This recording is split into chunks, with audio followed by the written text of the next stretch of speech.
Vamos lá, meus irmãos, continuando aqui, nosso 6º dia de aula de Teologia Pastoral. Nossas aulas estão sendo gravadas, é o último bloco, nós estamos tratando sobre oração. Então, voltando aqui ao tema, meus irmãos, e ao capítulo, né? Capítulo de número 10 do livro-texto. Leia para nós, Maísa, esse parágrafo, por gentileza. Deus deixou sua palavra como instrumento principal para o pastor. As escrituras esclarecem que a devida associação da palavra à oração é a abordagem mais estratégica do ministério. Duas passagens importantes delineiam este fato. Uma de Jesus, o maior dos líderes, e outra de Paulo, um dos melhores exemplos de ministério por amor a Jesus. Ambos concordam que o ministério centrado em Deus, profundamente moldado por sua palavra e pela oração, produz frutos aprovados. Uma discussão das palavras de Jesus em João 15, 7 e 8, e de Paulo em Efésios 6, 10, 20, confirmam a importância de juntar a palavra e a oração no ministério pastoral. Joia. Paulo, irmãos, e como Jesus, são duas referências de homens voltados à prática de oração. Podem ver que Paulo, inclusive, falava que ele orava muito mais do que os outros, dando essa ideia mesmo de que ele intercedia. Podem ver que nas suas cartas ele diz e expressa que estava orando, suplicando, pedindo, e até mesmo, em algum momento, pede também a oração por eles. E podem ver que Paulo, quando ele falava que iria visitar uma igreja, ele dizia que ele gostaria de ali ter a experiência espiritual de ser usado, né, por Deus com relação aos seus dons e também de orar por eles. Então percebam que agora a gente vai estar trabalhando, e eu concordo aqui com o nosso irmão James, quando ele fala que a abordagem mais estratégica de um ministro está ligada diretamente à oração. Dias atrás eu escrevi um texto que eu acabei não falando com vocês, eu vou agora rapidamente falar sobre aquele texto que eu escrevi. Lembra que nós até falávamos, Gil, e você falou sobre essa questão, que muitas vezes a gente se dedica tanto ao performático que a gente esquece um pouco sobre essa questão. Não é que a gente esquece, mas a gente acaba negligenciando. E eu escrevi aqui algo que é o seguinte: existe um dilema que enfrentamos e que estamos sujeitos a sofrer com ele o tempo todo, nós ministros, que é entender até onde podemos ir com o nosso esforço e a nossa dedicação e entender a atuação de Deus por meio de nós, ou seja, pelo dom que ele nos deu. Essas duas coisas, a nossa dedicação e, ao mesmo tempo, discernir o dom de Deus em nós e a dependência de Deus, a atuação de Deus, é muito difícil. E por que muitas vezes nós nos perdemos mais no lado performático? Eu diria que nem sempre, irmãos, é uma atitude carnal, pura e simples. E eu vou explicar agora, pintando 3 cenários. O primeiro cenário é aquele cenário pelo qual nós somos treinados a vida toda. Para que sejamos um bom engenheiro, o que temos que fazer? Temos que estudar, temos que nos dedicar. Para sermos bons administradores, precisamos estudar, precisamos queimar pestana.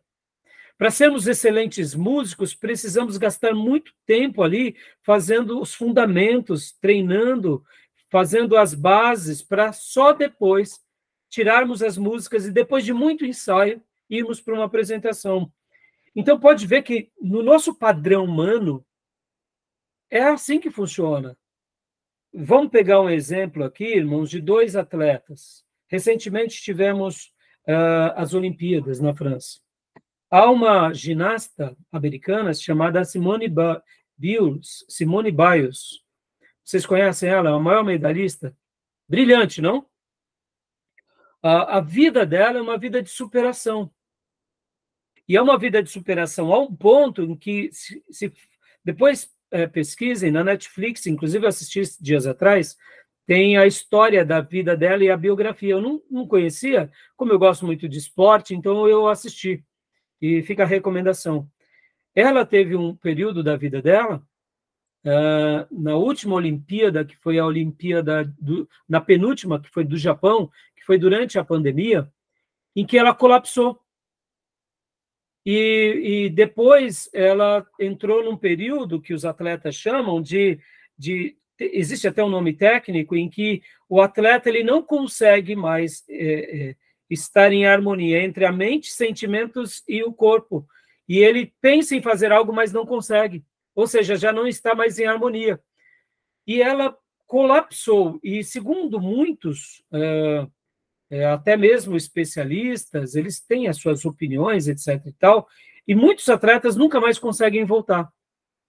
E ela, então, ela parou e ela foi buscar, dentro do mundo dela, e principalmente de todo o mundo atlético, ela foi buscar essa superação, e bem vagarosamente ela foi voltando e foi se reencontrando. Bom, voltou agora, 4 anos depois, para essa Olimpíada, e foi um destaque de novo. E assim, irmãos, foi impressionante, porque, só para vocês terem uma ideia, ali na pessoa dela há uma combinação, que é a dedicação e o talento natural. Então, por exemplo, ela faz coisas na ginástica olímpica que possivelmente muitas pessoas vão tentar a vida toda e não vão conseguir, porque o corpo dela é como se nascesse para certas coisas, e, inclusive, irmãos, existem muitos pulos e saltos que recebem o nome dela porque são inéditos na história olímpica. Ninguém fez, nunca fez, e nunca ninguém vai fazer, talvez, porque ela consegue, assim como muitos medalhistas russos conseguiram fazer coisas que o corpo deles desenvolve aquela excelência a tal ponto que talvez outros nunca consigam. Então, por que eu estou falando disso? Olha só, no nosso mundo aqui, qual é esse primeiro cenário? É a dedicação e o talento. É uma combinação. Outro medalhista olímpico, também agora aqui, que ganhou medalha de ouro, e ele é o maior medalhista de todos os tempos no tênis, é o Novak Djokovic. Só faltava em todas as medalhas dele o quê? A medalha de ouro, ou medalha olímpica. E agora ele se tornou o maior medalhista. E possivelmente, irmãos, não sei dizer, mas eu acho que nos próximos 300 anos, se Jesus não tiver voltado, ninguém vai quebrar tantos recordes que nem o Djoko, depois o Nadal e depois o Federer, porque é uma coisa quase sobre-humana. E ele ganhou agora, depois de tantos anos, e é um atleta já velho, e ele ganhou do Alcaraz. Vocês sabem, eu sou um profundo admirador do tênis, e o Alcaraz é um espanhol que possivelmente vai ser a personificação mais próxima de uma união do Djoko, do Nadal e do Federer. Ele é brilhante e é admirável o que esse garoto, esse homem, né, jovem, está fazendo. E ele foi para a final com o Djoko, e eu assisti ali somente o highlights, não assisti o jogo, estou morrendo de vontade de assistir todo o jogo, como foi, mas deu para ver que o jogo foi ganho o jogo foi ganho pelo Djoko naquela, por exemplo, em um ponto apenas. Por exemplo, dava para ver uma disputa ombro a ombro, 7-7, e o Djoko fechava. E aí sim foi o primeiro set, depois foi o segundo set, depois foi o terceiro set. Se não me engano, foi assim. Ou foi o primeiro e o segundo. Eu sei que os pontos foram muito próximos, eu só vi o highlights.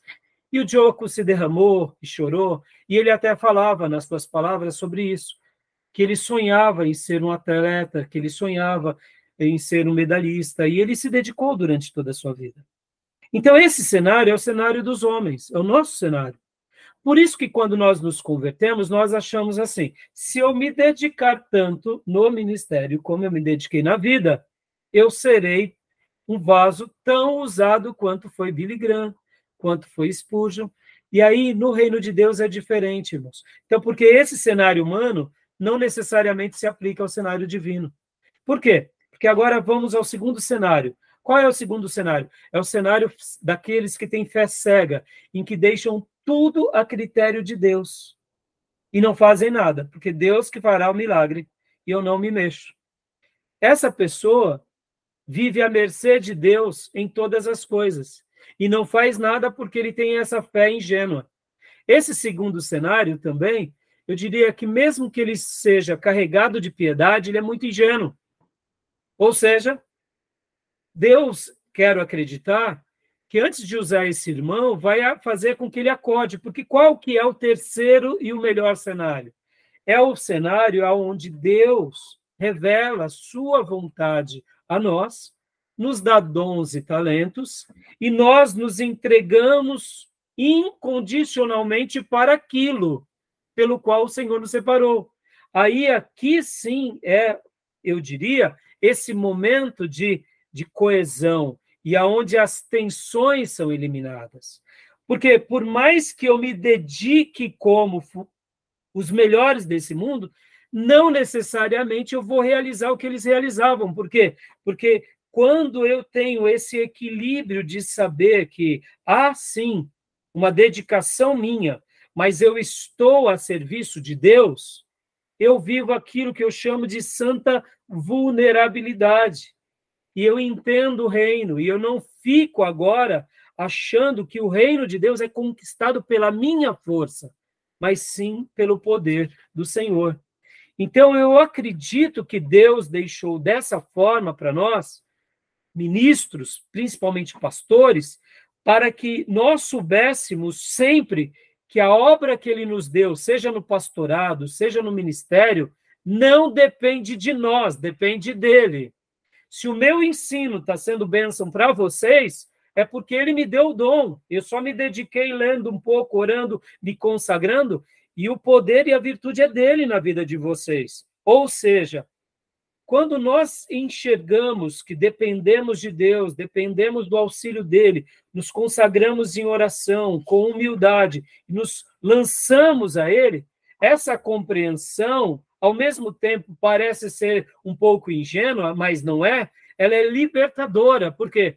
Porque quando ele nos der uma palavra de comando, nós faremos com muito zelo e ardor, e faremos com muita dedicação, e ao mesmo tempo, quando ele não realizar o que nós esperávamos que ele fizesse, nós descansaremos. E essa compreensão e esse exercício de fé nos faz lembrar Abraão, que descansava em Deus, sabendo que Deus cumpriria a sua promessa. Então, meus irmãos, eu deixo esse texto, né, que eu até fiquei já 2 aulas para passar para vocês, porque a oração tem tudo a ver com isso. Tem tudo a ver que a gente acabou de ler aqui. Porque o pastor que ele faz ministério, ou obreiro, seja ele na portaria ou no evangelismo, na força do seu braço, ele se sangra. Porque a oração é como se fosse, de fato, o azeite de Deus que lubrifica as engrenagens. Podem ver, meus irmãos, muitas vezes, quando a gente quer algo para Deus, e a gente força e força e força, mas nós não oramos, nós não nos consagramos, nós até conseguimos dar uns passos, mas nós ferimos a nós mesmos e a tantas pessoas. Mas quando nós nos dedicamos em oração, regamos em oração, recebemos de Deus as direções, e fomos e fazemos, muitas vezes é uma mensagem que a gente continua colhendo frutos para a glória de Deus durante toda a nossa vida. E Deus continua realizando grandes coisas. Por quê? Porque a gente fez aquilo pelo qual Deus deseja, que é o quê?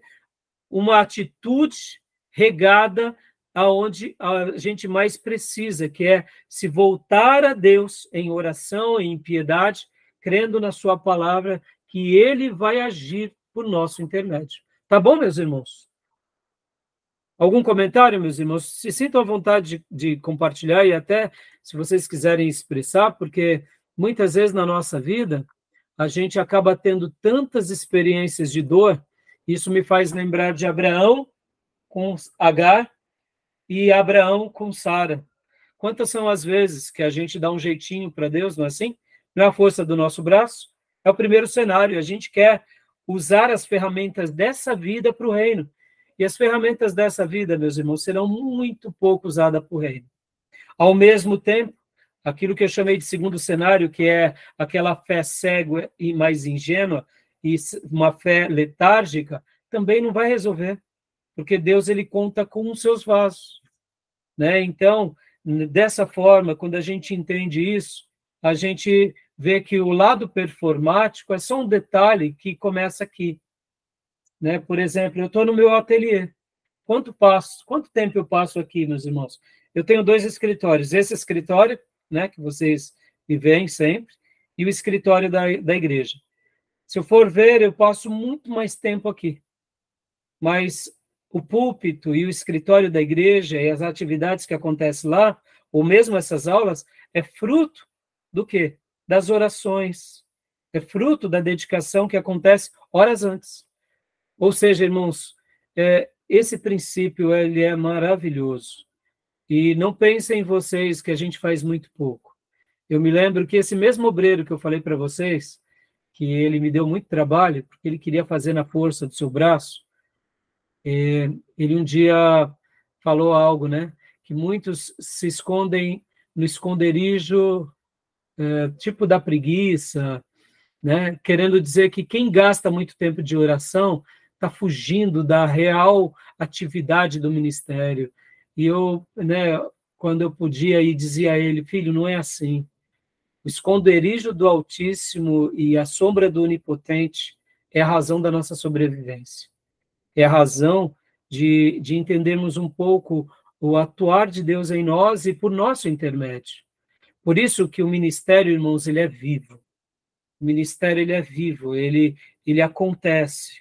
Martin Lloyd Jones, quando ele escreve aos pastores e pregadores, ele dizia: tenha no seu bolso sempre uma caderneta. Naqueles dias não existia smartphone, para você anotar uma flor de uma árvore, uma criança que chora, um acontecimento, porque tudo isso será matéria-prima que Deus está te dando para que você possa usar no seu sermão, para que você possa abençoar.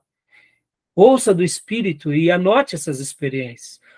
Hoje eu gasto muito, quando eu sou presenteado por um momento como esse, eu já gravo no próprio celular. Eu escrevo mesmo no papel, eu prefiro ainda escrever, porque eu acho que escrever é melhor, mas quando eu estou, por exemplo, numa situação que eu posso, ou eu não consigo escrever, ou eu não estou com caneta, eu registro o áudio, porque eu sei que é uma experiência viva, que Deus está me permitindo, porque eu estou ali, como a gente aprendeu no primeiro bloco de hoje, estou em quê? Em súplica de espírito. Quantas são as vezes, meus irmãos, que eu estou até no momento um momento de relaxamento, um momento de folga, no momento de assistir um filme, e aí salta uma frase, uma legenda, e eu paro e a minha esposa fala, o que você vai fazer? Eu falei, estou anotando, meu amor, isso daqui vai ser uma bênção para o sermão de domingo, é como se Deus falasse, anota, meu filho. Percebam, irmãos, a vida do pastor ela é viva. É muito mais do que o período de 8 horas trabalhado, ela é integral o tempo todo, tá bom? Beleza, meus irmãos? Querem compartilhar alguma coisa? Certa vez, pastor, eu ouvi uma ilustração, eu não me lembro quem, senão eu faria a citação, porque faz muito tempo, mas eu guardei essa informação no meu coração e já até citei ela algumas vezes no altar também, que a oração pro crente é como o óleo, né, pro motor do carro, né? As engrenagens são muito perfeitas, a engenharia é muito perfeita, as peças se encaixam muito bem umas nas outras, mas sem o óleo ali, o carro certamente não funcionará. Exatamente. Isso é a vida do crente, né? A vida do filho de Deus. Sem a oração, é certeza que em algum momento vai parar também. E pode concluir. E assim, isso tem que ser a nossa vida, né? Nos dias de hoje, principalmente, o senhor estava falando aí né, do ativismo, é um desafio para nós, né? Como filhos de Deus. Desafio. É um desafio para nós. E a gente precisa fugir desses postes ídolos, né, Gil? Porque é muito fácil a gente se perder numa igreja pelo ativismo, né? E achar que o irmão que é ativista, ele é uma benção, né? E sabe, Gil, uma coisa que há pouco, no primeiro bloco, nós mencionamos muito, quantos tipos de oração existem? Lembra que Jesus ele expressou com muita ênfase, orai e vigiai para que não caiam em tentação, para que não caieis em tentação? Lembra disso? A oração, ela é também algo aliado à vigilância, e a vigilância é a oração. Assim como a continência é para o soldado uma prática que ele desenvolve, e não há um soldado ou uma sentinela que seja excelente, que não esteja em continência, ou seja, ela esteja ali atento, a oração nos leva à vigilância. Quanto mais eu oro, mais eu deixo de pecar, eu mortifico a carne. Olha que fantástico isso. A Bíblia vai nos ensinar isso. Mas, ao mesmo tempo, a oração me leva à vigilância. Quanto mais a gente peca por falta de vigilância, é o resultado de que estamos negligenciando a oração. Quanto mais em oração estamos, ou seja, esse óleo do Espírito, esse azeite dos céus nos invade, nós ficamos vigilantes. Por quê? Porque é uma situação. A oração nos leva à continência, ou seja, ela nos leva a sentinelas, a sermos vigilantes, a percebermos o inimigo, a percebermos os agires de Deus e as oportunidades de Deus na nossa vida. Irmãos, se a vigilância é uma bênção, e se a oração nos deixa mais sensível às oportunidades de Deus, se queremos prosperar na vida, basta orar mais. Porque nós não perderemos oportunidade, não seremos enganados e nós faremos com que o diabo bata em retirada. Porque também Jesus disse que a oração e o jejum expulsam castas de demônios. Ou seja, percebam, a oração também expulsa demônios e castas quando é aliada ao jejum. Percebam, olha como é uma riqueza indescritível, né?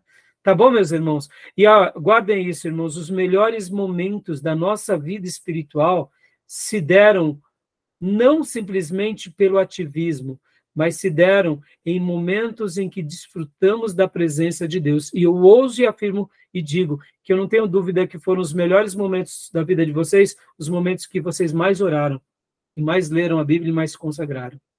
E podem ver que não necessariamente foram os momentos que mais vocês fizeram para Deus. Percebam, eu gosto de ensinar isso na igreja, né? Os grandes momentos da nossa vida, ou seja, aqueles períodos de glória, foram os períodos que mais oramos e que mais nos consagramos. Por quê? Porque são nesses momentos em que nós abrimos o portal da eternidade e trazemos esse lado eterno, do Deus eterno, para a nossa realidade. E são os melhores momentos, mesmo que estivéssemos vivendo um deserto. Porque, como eu aprendi em certa ocasião, não importa o tipo de solo que pisamos, mesmo que seja um deserto. O importante é o tipo de céu que está diante de nós. E a oração abre as portas e janelas dos céus. Não importa o solo que pisamos, se é um deserto, se são sob demônios, o importante é o céu que está diante de nós. Tá bom, meus irmãos? E a oração é isso, ela abre as janelas do céu.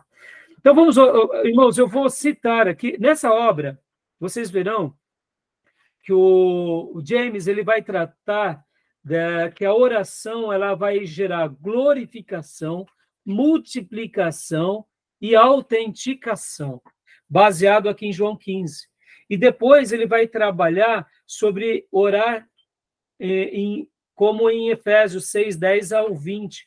E aí ele vai falar sobre o poder da armadura, e ele vai fazer uma correlação de João 13 a João 17 e a Efésios 6, 10. E aí ele vai falar sobre essa armadura e vai fazer essa comparação. E assim ele vai mostrar que há palavras-chave sobre essa questão de Efésios com relação à oração e vai terminar.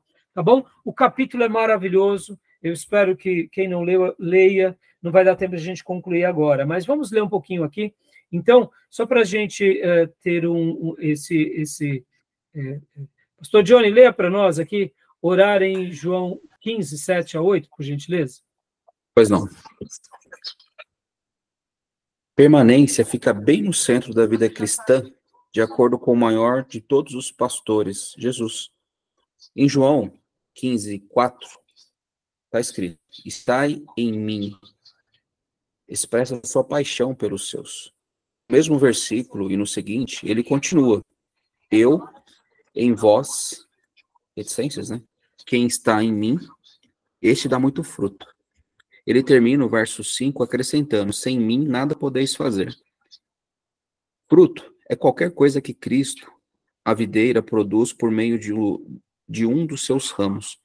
A possibilidade de produzir algo que Deus possa chamar de fruto é nula sem essa permanência. Neste contexto, de uma vara, no caso o crente, e uma videira, no caso Cristo, é provável que a pessoa pratique a permanência de 3 maneiras. A primeira, uma pessoa que esteja em Cristo, isto é, em mim, em uma verdadeira união, precisa estar relacionada com Cristo, a videira, assim como a vara mantém um relacionamento físico com ela. Os homens, no entanto, diferem de um ramo de videira em sua capacidade de pensar, exercer sua vontade e sentir suas emoções. Por isso, estabelece um relacionamento com a pessoa de Cristo e com seus valores e prioridades. Eles devem pensar, falar e fazer o que esteja em harmonia com Jesus, baseando-se em sua palavra. O crente, mesmo alcançando este alvo, em alguma medida, ainda tem condições de crescer mais. 2. Aquele que permanece firme rejeita o que se opõe à pessoa e ao propósito de Cristo, conforme apresentado nos princípios das Escrituras. E o terceiro, o que permanece recebe, tal como os ramos recebem alimento da videira. Ele se beneficia de Cristo e de sua palavra. Os cristãos começam a vida no Senhor quando recebem a vida eterna. João 1,12. E a recebem pela fé. João 1,12, 3,16 e 6,54. Consequentemente, continuam na vida cristã pelo mesmo princípio, andando pela fé. João 7,37 e 38. Permanência é o nome dado a esta continuidade. João 6,65 e o verso 54. Posso continuar? Maravilhoso. Percebam bem essas palavras aqui, irmãos, ó. Relacionamento. Segundo, rejeita o que se opõe e recebe. E agora, em cima desses dizeres e dessas palavras, ele vai trabalhar em cima dessa construção. É onde ele vai dizer o seguinte, olha, que o cristão verdadeiro que cultiva essa oração individual, ele passa a viver essa glorificação. E ele vem explicando o que é isso. Leia para nós aqui, pastor, só esse parágrafo. A gente vai ler poucos parágrafos, por causa que a hora já está se findando. Por favor. Então, glorificação. O elo que liga os pensamentos entre os versículos 7 e 8, é claro, nisto. Ele inicia o versículo 8 e no mesmo versículo aponta para muito fruto. Esse fruto consiste em respostas à oração prometida no versículo 7. O versículo 8 indica que o Pai é glorificado na resposta positiva de Deus à oração de alguém que permanece em Cristo. Isto é, nisto, o muito fruto é resultado da permanência.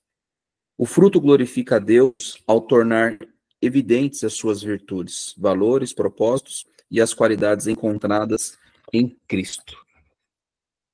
Aqui, irmãos, é claro, ele vai continuar, obrigado, pastor, ele vai continuar explicando o que seria, né, essa glorificação, mas, assim, cuidado apenas, porque nós, muitas vezes, exercitamos a fé em nós mesmos.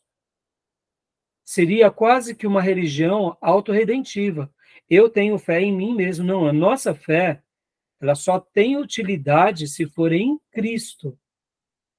Quando exercitamos a fé em nós mesmos, seria praticamente aquilo que nós dizemos de convicção.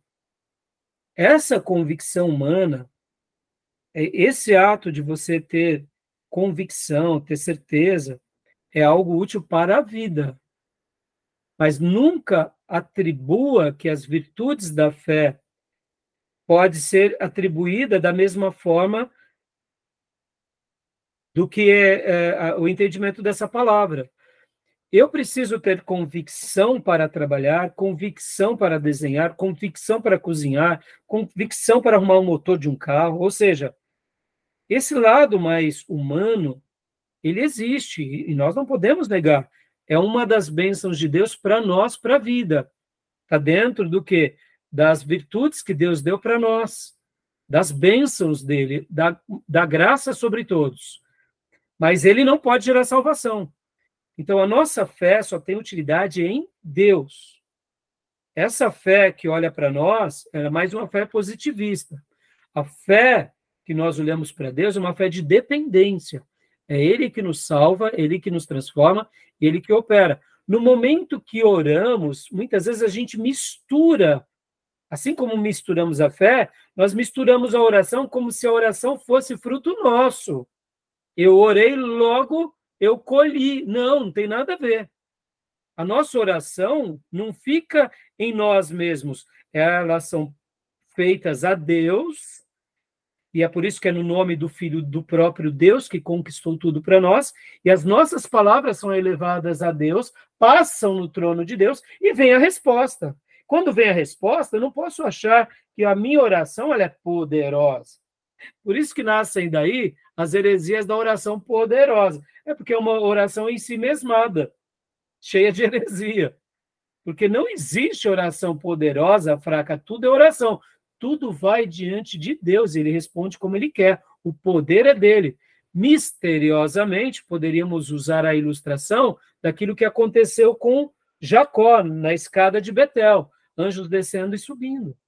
As nossas orações é praticamente aquilo que aconteceu com Zacarias. Ele estava orando e o anjo veio e falou e trouxe uma resposta a ele de uma outra oração que ele tinha falado a Deus, pedido um filho.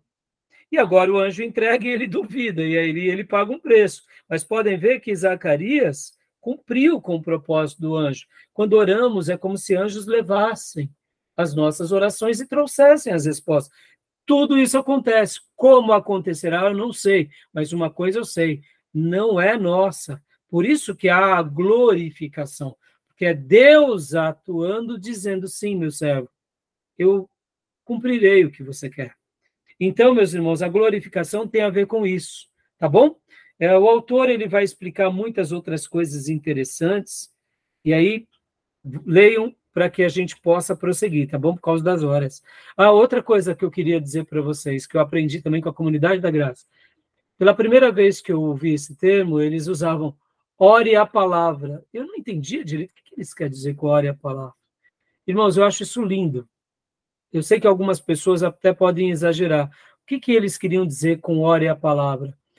Quando você quiser dirigir-se a Deus em alguma coisa, vamos dizer assim, você tem um desejo profundo, irmão, profundo, de ser usado por Deus ou de ter mais intimidade com Deus. E quando você vê ali na Bíblia, Jeremias, né, dizendo... clama a mim, responder-te-ei, anunciar-te-ei coisas grandes e ocultas que não sabes. Se você vier a mim de todo o coração, eu vou te abençoar, eu vou te visitar. Qualquer promessa que você vê que você tem um desejo, ore a Deus esse texto. Ou seja, ore a palavra.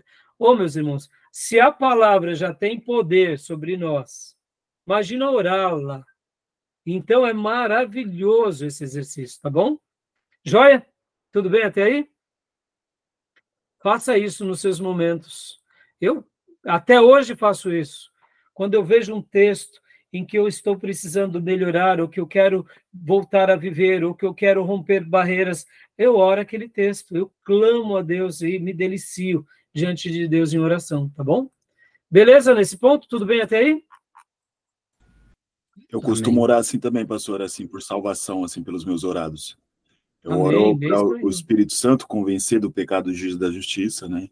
Sim, Gil. Para que Deus cumpra o desejo dele de salvar, que é lá 2 Timóteo, né? Se eu não me engano, sim. E perceba, Gil, que é uma maneira de exercitar a fé, né?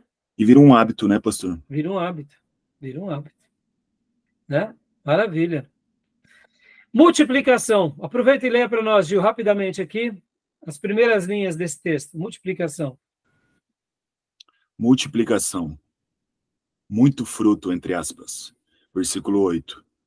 Retrata a multiplicação que Jesus tinha em mente, porque ele pensa em frutos em tamanha... Por que ele pensa em frutos em tamanha quantidade? É uma pergunta. Por que não só em fruto? Podemos compreender um pouco melhor ligando o fruto ao que ele disse acerca do quarto. solo na parábola de Mateus 13, do versículo 1 ao 9, e a sua explicação em Mateus 13, 18 ao 23. Esse solo representa o coração do crente, que recebe a semente da palavra de Deus. Entre as quatro categorias em que caem as sementes, é somente esse tipo de coração que produz fruto. Um a 100, outro a 60 e outro a 30. Todas as três quantidades de frutos já são relativamente grandes. Isso por indicar que Jesus, o contador da parábola, pensa grande. Ele confia naquilo que pode fazer com a sua semente, a palavra, no coração das pessoas. Veja João 15, versículo 7. A palavra é poderosa e pode fazer grandes coisas. Um grande Salvador pode tornar possível muitos frutos. Por conseguinte, para tirar proveito dele e obter mais frutos, é preciso seguir o caminho da oração. Joia. Meus irmãos, olha que fantástico. Invariavelmente, Deus fará isso. Daremos muito fruto. A promessa da oração é uma promessa em que, inevitavelmente, muitas coisas acontecerão. Só por essa temática, nós deveríamos orar, eu diria, 10 vezes mais do que tudo. Como domingo eu disse, quando estivermos nos últimos dias da nossa vida, se Deus nos der o privilégio de partirmos devagar, aquela partida ali no leito, se despedindo de quem mais amamos, eu não tenho dúvida que diríamos no nosso coração, se eu voltasse no tempo, o que eu mais faria era orar mais, ler mais a Bíblia e se dedicar mais à expansão do reino. Eu não tenho dúvida que a oração e a Bíblia estariam sempre prefigurando como as coisas que mais nós iríamos desejar ter feito mais. Não tenho dúvida, não tenho dúvida. Por quê, irmãos? Porque, naturalmente, todas as demais coisas se derivam daí. Da palavra e da oração e da palavra, tá bom? Joia, alguém quer comentar mais alguma coisa? E o último ponto, para a gente concluir, meus irmãos, autenticação. Leia para nós, Tomé, por gentileza, filhote.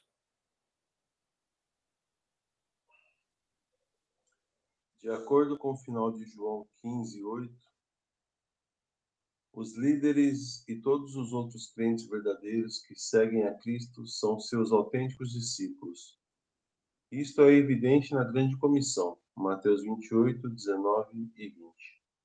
E muitas vezes em Atos 6, 1, 2, 11, 26, etc. O fato de serem discípulos significa que eram seus aprendizes, alunos ou seguidores. Toda ovelha verdadeira o segue em um sentido real. João 10, 27. Possui o dom da vida eterna e é mantida por Deus.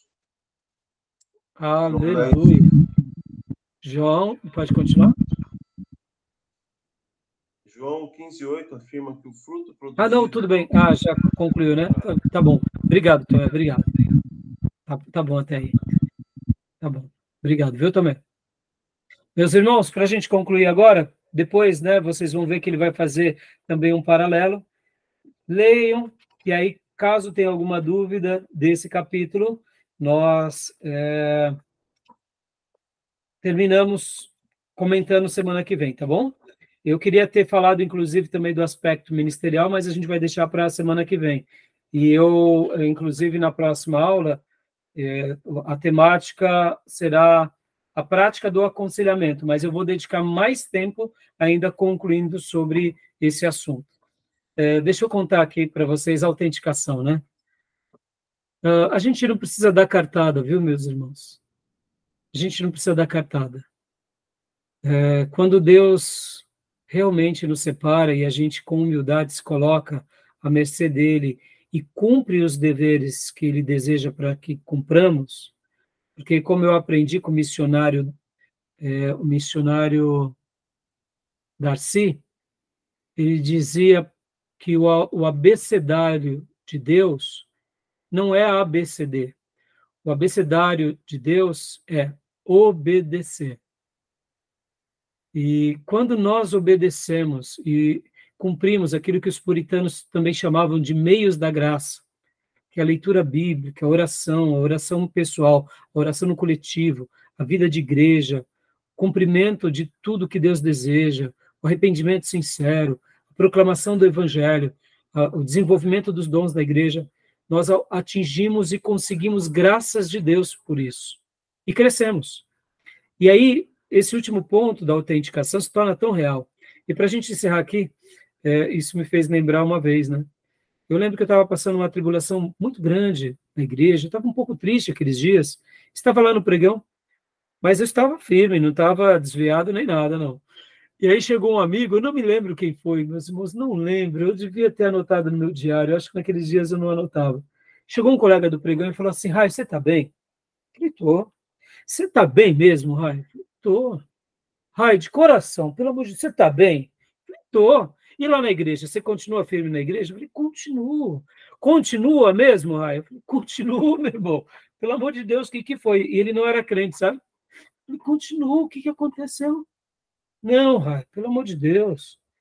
Ô, Rai, eu tive um sonho, mas não foi um sonho, foi um pesadelo. Eu acordei angustiado, desesperado. Falei, opa, o que foi, filho? Ô, Rai, eu te via você aqui no pregão, eu não lembro aonde bem, mas eu te via xingando, falando palavrão, e quando eu via, eu falava, o pastor, é o pastor, ai, pelo amor de Deus, ele não. A gente pode falar palavrão, a gente pode xingar, brigar, mas olha ele, pelo amor de Deus, pastor, não, você não. A gente precisa de você na igreja, a gente precisa de você orando por nós, pregando o evangelho. Ai, meus irmãos, eu abracei ele, dei tanto abraço apertado, e dentro do meu coração eu falava, Jesus, me ajuda. Obrigado, Senhor. Isso daqui foi um consolo do céu. Rapaz, nem crente era, sonhou comigo e veio desesperado dizendo, continua na igreja, continua. Aí, logo depois que ele foi embora, eu, Senhor, obrigado por isso, porque não sei por que razão, por que motivo, mas eu te louvo, porque isso só me desafia a olhar para esses problemas que estão me abatendo e saber que o Senhor é comigo, o Senhor é na minha vida, e louvado seja o teu nome. Amém, meus irmãos? Autenticação. Olha que coisa, foi um presente isso, né? E nós teremos, assim, aos léus na vida. Pessoas que escreverão para nós, pessoas que mandarão mensagens, pessoas que nos abraçarão, pessoas que agradecerão a Deus, pessoas que vão tirar histórias das mais memoráveis, e com todas elas a gente só vai glorificar a Deus junto. Amém? Porque a glorificação que Deus realmente está manifestando a glória dele é a multiplicação, porque a gente vai dar fruto, e a autenticação, porque é como se Deus dissesse, ó meu vermezinho de Jacó, fui eu que te separei, eu sou com você, basta você ficar debaixo da minha asa inquebrável. E é isso que a gente está fazendo aqui, que a gente possa se dobrar àquele que tem asas inquebráveis, àquele que tem um esconderijo sempre maravilhoso, porque 1000 cairão ao nosso lado, 10.000 à nossa direita, e a gente não vai ser atingido, porque ele é conosco. Amém, meus irmãos? Tá bom? Amém. Gostaram aí gostaram da história do amigo? Ai, ai. É de rir, não? Impressionante, na verdade. Tá bom, filho? Deus usa quem quer, quando quer, na hora que quer. Ponto final. Isso aí. Beleza, meus irmãos? Querem fazer algum comentário? Alguma dúvida? Podemos encerrar? Podemos sim, pastor. Amém. Amém? Então tá bom, meus irmãos. Permaneçam aqui na chamada que eu queria dar um recado para vocês rapidamente, tá bom? Deus abençoe e um ótimo final de semana a todos. E até terça que vem. Amém. Combinado.